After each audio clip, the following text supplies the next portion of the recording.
Right. So we're going to play. Excuse me. I'm gonna play some more. It's called Diablo 3, if I recall correctly.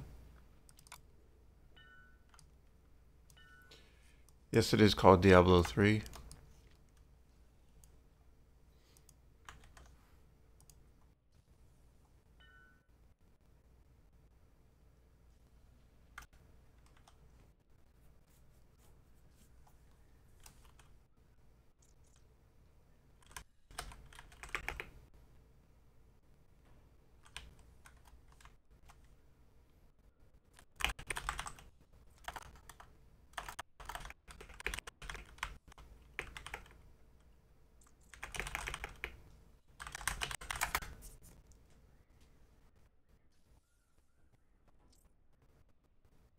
Well, it's doing this crap again.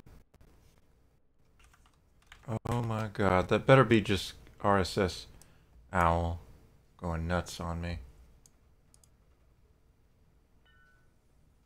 AAC gain?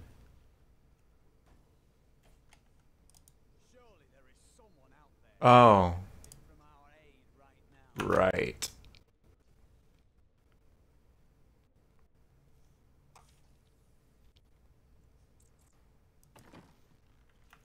I was doing something that involved the CPU. Oh, it's still doing this.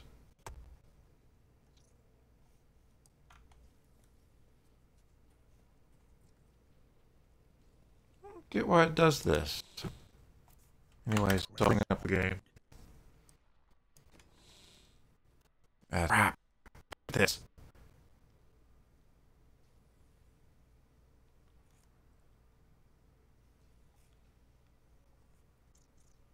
I haven't got a clue why it's doing it. Maybe if I unplug my mouse, the game will start responding correctly again. Let's look at the FPS counter.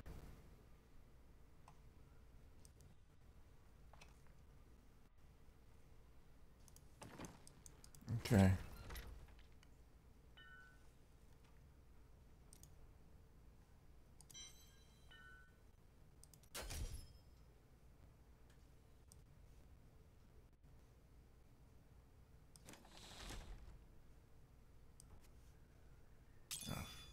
Forgot about that.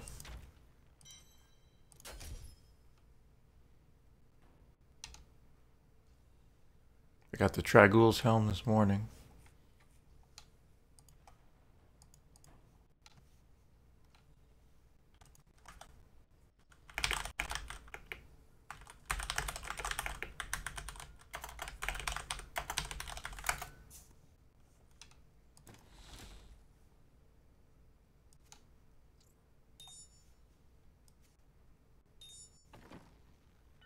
Alright, so anyways, I'm going to switch to this build.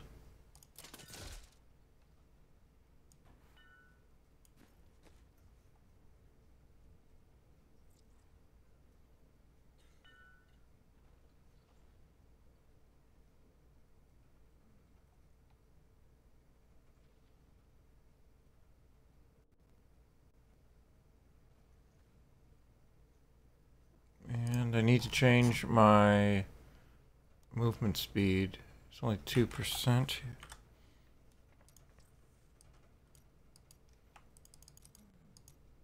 Whoops. Whoops. I need 46.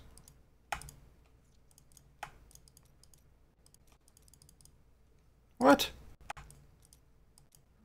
This lag is actually getting in the way of just doing this.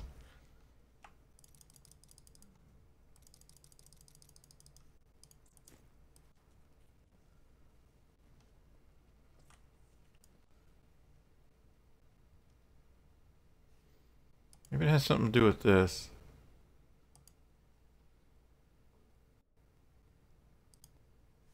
Disable that overlay? Nope, still doing it.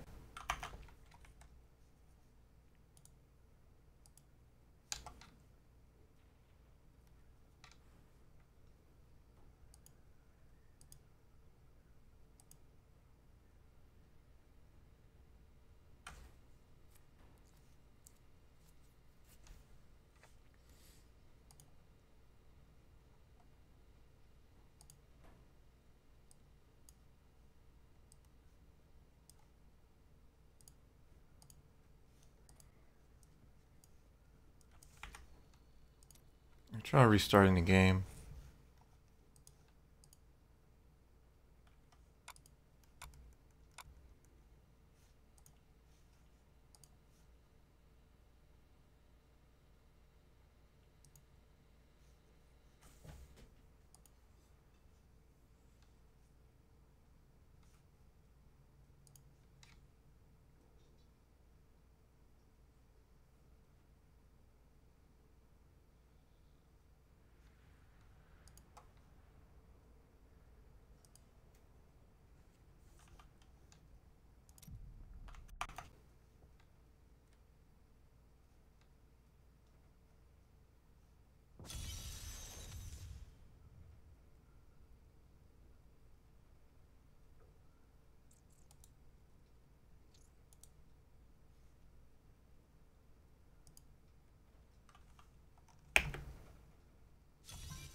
Alright, so I'll be listening to this.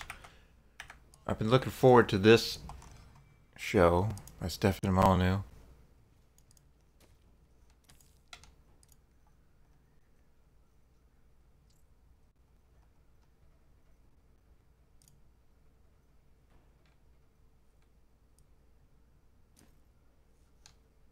Hi everybody, Stefan Molyneux from Free Domain Radio. I'm here with Peter Brimelow. He is the founder and editor of VDare.com and the author of several books, including, I said a little over 20 years ago now, I watched an old book talk that you did from '95, Alien Nation, Common Sense About America's Immigration Disaster. How to play this. And The Worm and the Apple, How the Teachers' Unions Are Destroying American Education. His website is VDare.com, and you can follow Peter on Twitter at twitter.com/Peter Brimelow. We'll put the links to all of that below. Peter, thank you so much for taking the time today. It's an honor to be with you, Stefan. So, if you remember from back in the day, the idea of a multicultural, multi-racist society was that we would all end up moving beyond racial concerns. I will say that as this experiment moves forward, the goal seems to become ever more illusory in that as we get a multiracial society, we seem to become ever more obsessed with the problems of race. Now, I know that you have some theories behind that, but I wonder if you could give, especially some of our younger listeners and Ice Wolf, welcome. Sense of what has been going on in Diablo 3. Because of course everyone thinks, oh, it's just immigrant For wave the after moment. wave after wave, non-stop, all the time. And there have been these significant pauses to allow for assimilation, and I think the argument is we're kind of due for one right about now. Right. As, the thing is, as my friend gets America's wrecked repeatedly. It's a nation of settlers, and for most of American history, natural increase. You know, people having children was what drove population growth. There have been waves of immigration. God, I can't have my game. The US, where I live, New England, after the Great Immigration of the 60s, I cannot control my game. It just. For another 200 years. So New England grew enormously. I'm gonna have to try and figure it out for real this time. That's why it was such a shock when the Irish arrived in the 1840s. So what you see in American history is that for most, after the Revolution, there was a long pause until the 1840s. And then immigration fell away again in the 1850s and 60s, and it started to surge in the 1880s. And when that happened, the Americans started to get unhappy about it, and they proceeded to gradually cut it off. And by the 1920s, they cut it off completely. And right through the 1920s, from the 1920s to the 1960s, really, there was essentially no immigration. In fact, there was net out migration in the 1940s. And then, of course, this was all reversed by the 1960s Can't move. Act.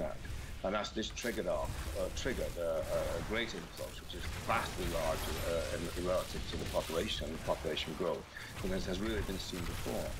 And it will result, you know, in the 1960 census, I believe that white Americans were 90% of the population.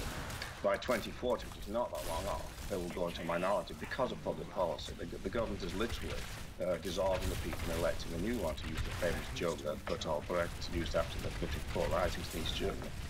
Right. And it is interesting because not a lot of people know how specifically America was founded for, you know, Protestants from sometimes even particular sections of England, and that the idea was, of course, that the founding fathers had, that kind of cultural or ethnic composition was essential. Getting it on the console, yeah. More government. My friend plays it on the console. Not this guy, another guy. He plays PC and console. I believe it's Jay specifically. And he says he prefers the controller input method, which is interesting. Common source with ethnic was of course now. All right, what am I leveling up here?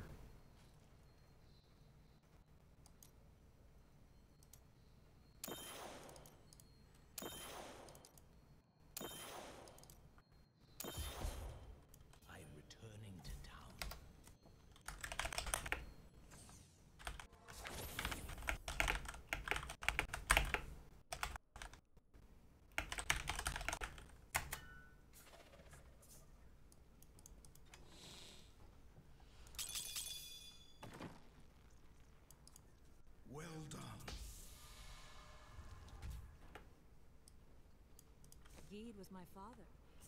Maybe you've heard of him.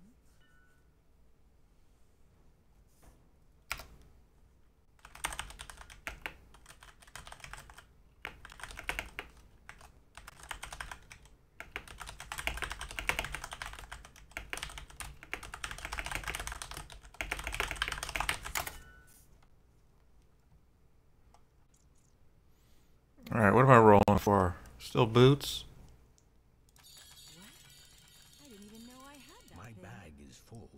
Got some boots. Oh, not epic. I have another pair to identify.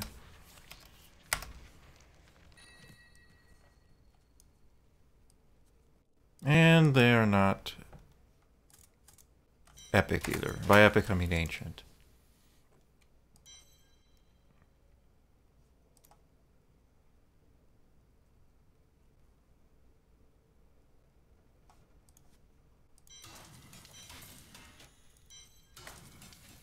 Yeah, maybe those were a little bit better, but it doesn't really matter. At this point, I'm just going for ancients.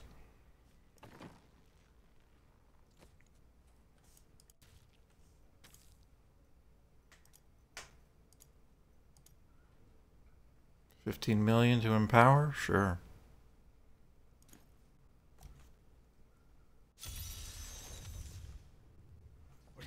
All right, how specifically America was founded for, you know, Protestants from sometimes even particular sections of England, and that the idea was, of course, that the Founding Fathers had, that kind of cultural or ethnic composition was essential to maintain the freedoms and small government that they envisioned as the eternal future of the United States. Right, I mean, that's, I believe it's Jay specifically says in the Federalist Papers that we can make this federal experiment work because we're one people. This was descended from one common source with a one religion. He didn't mean Christianity, he meant Protestantism. And of course, the 1790 the Nationalization Act required it to be free and white. The Americans were ethno states, and they never thought anything about it. You took it absolutely for granted. Ran into the vibe. There was, of course, a black population there. But they were mostly slaves. They were part of the political nation. So, I mean, this may be a good thing or maybe a bad thing, but it's the thing, what actually happened. And you have to ask yourself, you know, how far can America stray from its historical foundations that still survive? And the answer is, we're about to find out. Well, we'll see where the future holds and how much that can be moved or shifted. And there is something that's really quite fascinating when you look across the world, fascinating / terrifying as these things tend to be, which is that if you look at the countries with the smallest governments, with the least corruption, with the most respect for contract and property rights, the classical liberal or libertarian ideals, they tend to be higher IQ countries for sure. If you look at things like Japan and South Korea and so on. But of course, a lot of them are white countries, and it seems, and you know, the causality is always very confusing and goes down a rabbit hole of culture and religion and genetics and in-group preferences and so on. Why do you think that pattern seems to hold true across the world? I can tell you why Milton Friedman thought it was. You know, I used to do annual interviews with Milton Friedman, you know, the Nobel Prize-winning economist, when I was at Forbes, and I have them up on VDare.com. And I asked him, are there cultural prerequisites for capitalism? And he said, absolutely. You know, for example, truthfulness, which is a cultural value. And then he went on to say, even more remarkably, as far as he could see, capitalism had never actually worked in the form which What's that noise? Is that from the video? And then he went on to say, even more remarkably, as far as he could see, capitalism had never actually. It is from the video. Say, even more remarkably, as far as he could see, capitalism it's a Windows sound. In the form which we understand it, except or a device coming unplugged. He said, I don't know why this is so, but the fact can't be denied. And even, of course, when this idea was to supplant, as part of the empire was mercantilist and greedy and, color the map according to your state colors, but another part of it was considered to be sort of the white man's burden to try and say, hey, we kind of lacked or came across these wonderful principles, free market, small government, separation of church and state. Let's sow these seeds around the world so that everyone can enjoy the fruits of liberty that we have through happenstance and coincidence and hard work developed. And man, it took for a little while. You look at South Africa, it took for a little while, but then when whites become a minority or when whites leave, there just seems to be this erosion and this backsliding to where they found it in the first place. Yeah, and the British pretty well gave up mercantilism after the disaster of the American Revolution. And by the 1840s, they'd moved to a free trade empire, which was a paradox for them because, of course, they were confronted with protectionist powers like Germany and the U.S. The U.S. highly protectionist. In fact, in some respects, that's what triggered the Civil War, with the tremendous tariffs that they were imposing on the South. You're right. I think the roots of liberalism, classical liberalism, go back a lot further. I just happened to finish reading Churchill's biography of Marlborough, his great ancestor, and it's really amazing to read this thing. I've listened to it actually. In the early part of the 18th century, British generals had to deal with the fact that Parliament was constantly rebelling and cutting things off and causing trouble, and the king did not control Parliament. They actually had elections in the early 18th century, even though it was at the very best a form of aristocratic republic. But this issue of having to deal with free institutions, speed, I like speed. Yeah, and it doesn't seem, the magic soil hypothesis that people come to a sort of Western country, their foot touches the ground and this weird libertarian electricity goes up their leg and rearranges their thought patterns and cultural history and religious preferences and so on. That is strange to me because a lot of this idea of assimilation and integration and multiracial societies comes from the left. And the left is notoriously intolerant towards ideas that go against their own view. Like the left would never say, well, we can bring in people from Somalia and they'll be just like people who came from England. But at the same time, they'd never say, well, we'll hire a bunch of Republicans and we'll just turn them into leftists. Like they themselves understand the intransigence and intractability of human ideas. And of course, political viewpoints do have a genetic basis to some degree. So they understand how inflexible Republicans are, but they somehow think that someone from sub-Saharan Africa is going to change magically. Well, of course, actually, Stephen, as we both know, they don't think that at all. What they actually think is they're going to bring in a lot of people who are going to outvote whites in the whole society and thus elect a permanent left-wing government. That's what they think. They don't really intend to. They think that these people are going to operate like Americans or English. Yeah. I mean, the Irish situation is really bizarre. I mean, they really are. To me, I'm fascinated by Irish history. I mean, to me, when that was a little bit slower than last time, I guess. We'll turn around and throw it all away. Hello, Wheatstone Holmes. Whoops. The European Union. On the other hand, welcome to the live stream.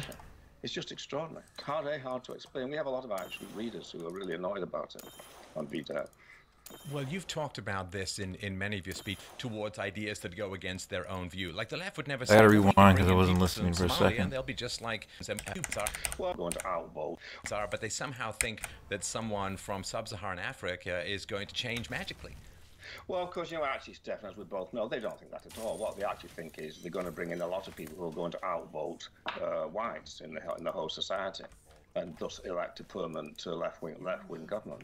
That's what they think. They don't really intend to think that these people are going to operate like Americans or English, or Irish. I mean, the Irish situation is really bizarre. I mean, they really are.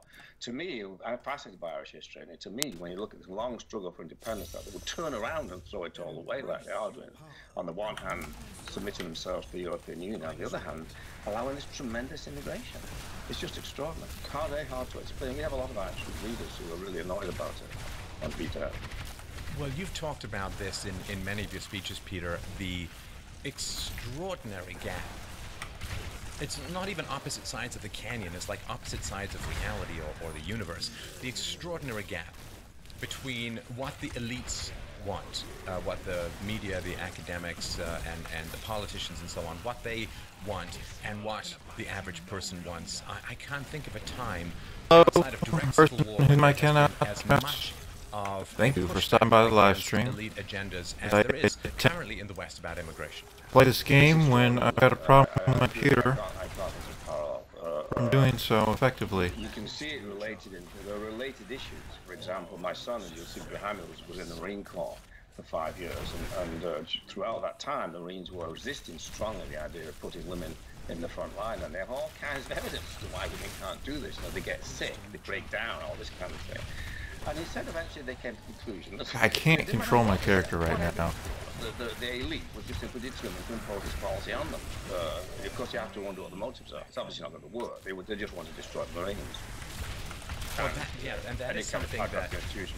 Yeah, we see this continually when leftists or social justice warriors move into an organization.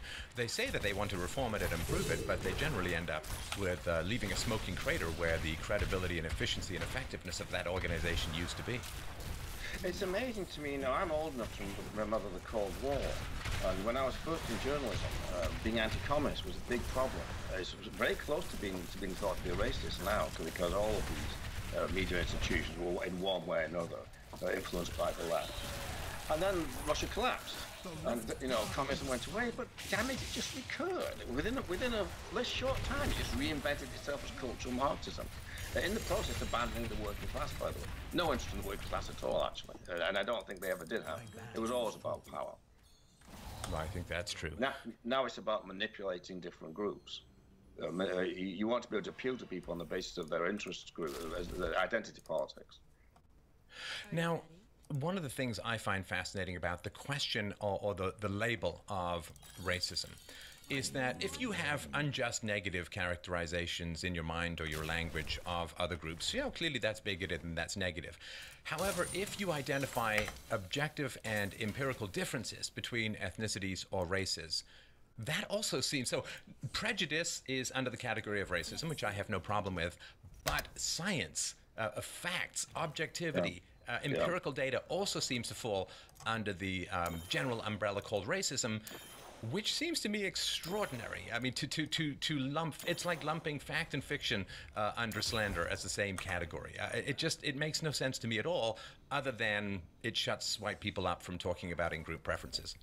It seems to me that the term racism has to mean prejudice. I don't see what else it can mean. And there's a difference, as you say, between being prejudiced on the one hand and being blind to facts on the other. And the issue of whether there are differences between racial groups in various ways is simply a question of science. Obviously we can't totally, blind ourselves to this. In British English, when I was living in Britain, which is, I left in 1970, they used to use the term racialist. And at various times, the blogger Larry Osterley was very proud of calling himself a racist, because what he meant was he recognised the reality of race. But the problem in Britain, of course, is that people don't distinguish between racism and racialism. So I think what you've got to use is the term race realism, which means is there a real difference between the races? And of course the answer is, as it turns out, that there probably is, and that's completely unsayable. I mean, it's staggering to think. The Crap. bell curve came out the year before. I can't open this door. And it's 23 years ago. We've made no progress in public debate at all. It's been completely repressed. Sorry to interrupt. There've been a few cracks that have shown up lately. Charles Murray went on Sam Harris's podcast where they had a very civilized discussion about these things. But to me, the paradox, of course, Peter, is that the left gets really angry at anyone who says there may be behavioral patterns among different races, but then they seem to focus almost exclusively on bringing voting stock in from the third world. And it's like, well, if there were no discernible differences, if people from the third world voted exactly the same as white people from European sort of historical. Then, so if the idea was correct that everybody is equal, then there would be no need to focus. You could have a very wide net when it came to immigration, but the fact that they're focusing, as you point out, on these 15 countries that bring in people who reliably vote 80-85% for the left means that their entire premise of immigration is based on the fact that ethnicities act differently, at least politically. But then anyone points it out, it's like the worst thing ever. It's like, but that's the entire basis of the policy. I mean, it can only really be understood through George Orwell. There's, you know, so there's some type of double think going on. And my observation is that, you know, if you're dealing with ordinary sort of lumpen leftists, they actually do successfully double think this. They genuinely do think that there's no difference between the races, while on the other hand behaving in a way that implies that they recognise it. It's a very bizarre situation, and we're headed for a hard landing here. We're headed for a hard landing. I don't see any easy way out of this. It could have been done, you know, Stefan. Frankly, if anybody paid any attention to me when I wrote the Alien Nation '95, which flowed from a National Review article, incredibly, to think now, in '92, a cover story I did on immigration. If we could have returned really substantively to America in the 1960s, before the act, if we'd cut off at that point, immigration off at that point, but we didn't. And there is something that I read recently about the Japanese government, who, like all governments, I guess, are being pressed to take in more refugees from sub-Saharan Africa and other places. And they say, no, sorry, our primary responsibility is towards our own citizens. Now, in America, a lot of people, and in Europe, of course, they will think about things like terrorism and so on. And while those issues are important to me, they fade in significance relative to the fact that immigration is fundamentally a class issue. And it is the lower classes who suffer the most from these endless waves of low-skilled immigrants. Because, you know, one of two things happen. Either the immigrants work productively, in which case they're driving down wages for unskilled laborers, particularly blacks and Hispanics, or they don't work, in which case they're driving up taxes for everyone else because of the welfare state, which, you know, if they're raising taxes on the rich, that means fewer jobs for the poor. If they're raising taxes on everyone, then the poor have even less money to get by. And the I keep idea filling up that on blood shards. a greater obligation is owed by the American government to people all over the world relative to their own citizens is an incomprehensible, it's not even a nullification of the idea of nationalism or in-group preference. It's a complete reversal of it. Right. And yet we're very close to having that written into the law by the American judiciary. I mean, their reaction to the travel ban is simply extraordinary. They seem to feel that these people have a right to come into the country, and they're in the process of writing that into American law through the, you know, judicial legislation, which of course is one of the great curses of American politics. Oh, yeah, judicial activism and the overturning of the Constitution through precedent seems to be pretty much how the left advances its agenda, again, without putting things to the vote of the population. And this is, we can focus a little bit on the 1965 Immigration Act, which was such a pivotal change. It was never submitted to the American public with any facts. It was never submitted with any accurate projections. It was supposed to be a minor, relatively cosmetic tweak that was not going to alter demographics. So it was sold as a fraudulent bill of goods and has been escalated ever since and never put to the vote. Right. It was held up as represented to be a purely symbolic thing, and of course it wasn't at all. The interesting question is, did they know that at the time? And I think there are people who framed that legislation who knew perfectly well what it was going to do. They knew they couldn't go to the American people and tell them that.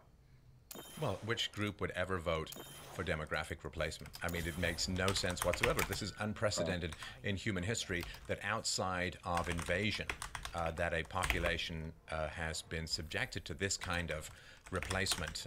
It is truly astonishing. So I wonder if you can help people understand what changed between 1964 and 1966 regarding immigration, and particularly the chain migration and the family issues. Well, what they did was they reoriented immigration. Okay, we got a bunch of stuff. Prior to 1965, there were large parts of the country where you couldn't immigrate to the U.S. from, and that was all changed. And they introduced global quotas on it right across for every country across the world. Well, but they also allowed family unification became the key principle, and the family unification is defined very broadly in the U.S. so that you get that caused chain migration to happen, because of course every remote relative could then sponsor his remote relatives, and that swamped the country quotas. Testing Horizon. They rapidly the total inflow was rapidly seized by just a relatively small countries from the third world, and it's very hard to immigrate to the US if you don't happen to come from one of these countries. Where they've got this enormous chain migration coming in from. Right. And the numbers, I wonder if you could help people get up to date, particularly the European listeners. What kind of numbers are we talking about since 1965 into America?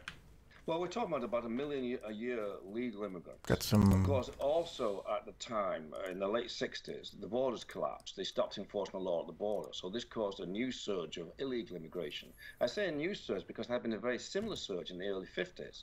And Eisenhower cut it off in just a few months when he came into power with his Operation Wetback. They moved about 1.5 million people out of the country. They didn't deport that many of them. Alright guys, so I'm going to have to reboot. I've got an issue with my computer or my game or something. With OBS, I don't know what it is. But it's causing me to have frame dips where my mouse control is lost. So I'm going to reboot. Then we'll be back with more Greater Rift grinding.